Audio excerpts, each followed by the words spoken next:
Pak Kiai, bila mana kita diberi tanah dan sudah kita bangun masjid atau pondok di tanah tersebut, lalu di saat pemilik tanah itu wafat, kita diusir oleh keluarganya dengan alasan ingin dikelola sendiri.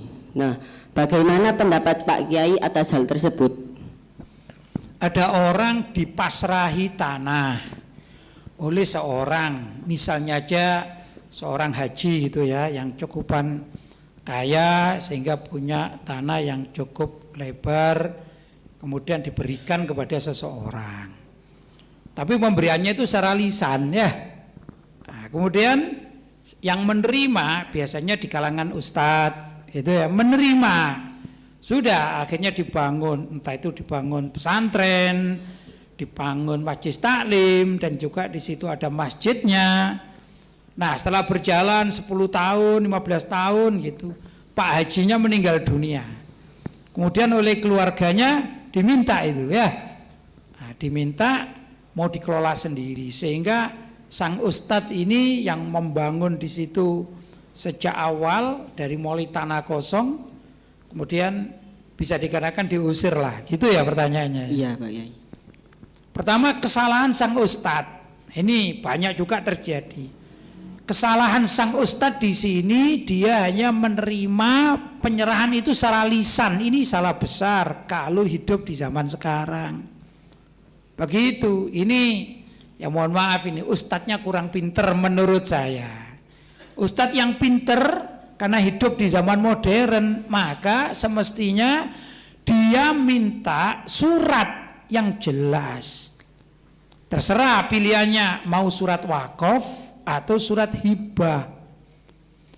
Itu ada ya lewat kelurahan begitu. Jadi tanah itu sudah jelas menjadi milik siapa. Kalau wakaf ya statusnya wakaf, tidak bisa diperjualbelikan. Dan ada syarat-syarat tanah wakaf itu sesuai dengan lafadz yang diucapkan oleh pemberinya, yaitu pewakifnya itu ya. Kalau misalnya dikatakan saya mewakafkan tanah ini untuk masjid, maka seluruhnya untuk masjid. Kalau pewakifnya mengatakan saya mewakafkan ini untuk pesantren dan masjid, maka di situ boleh untuk pesantren dan masjid, tergantung dari bagaimana akadnya. Kemudian ada suratnya. Ini ustadz yang pandai ini ya, yang hidup di zaman modern sekarang ini, minta surat. Demikian juga kalau tanah itu hibah. Dan kalau saya pribadi selama ini saya tidak senang menerima tanah wakaf, saya tidak senang.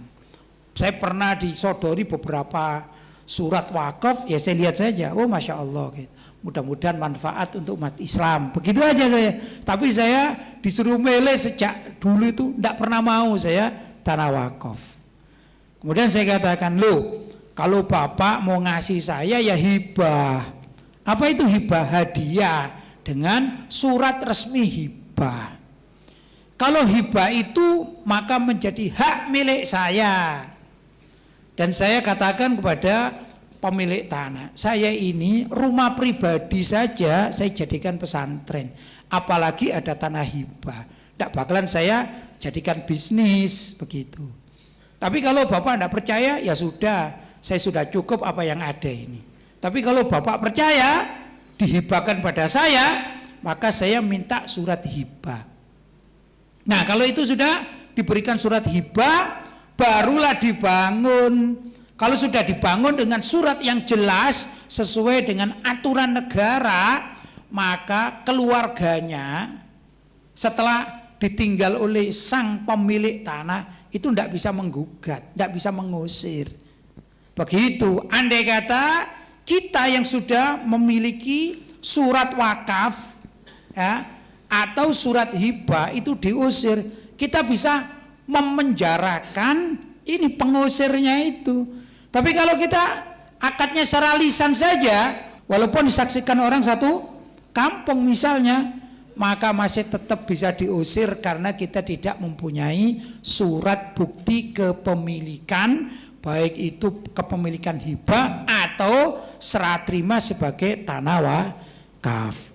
Nah, saya ulangi saran saya kepada siapa saja yang menerima tanah ya, atau juga menerima bangunan yang dipergunakan untuk kemaslahatan umat, entah itu masjid, musola, majelis taklim, pesantren, sekolahan, ya sekolah Islam, maka jangan sekali-kali menerima hanya secara lisan tanpa ada surat, begitu ya.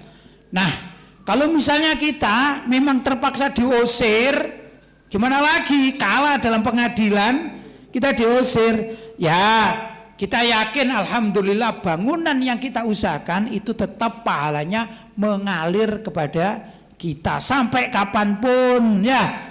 Pahala itu tidak akan lepas. Yang berdosa yang mengusir, yang diusir tidak berdosa. Cuma tidak bisa mengelola lagi. Dikatakan al-fadl lil mutaqaddim.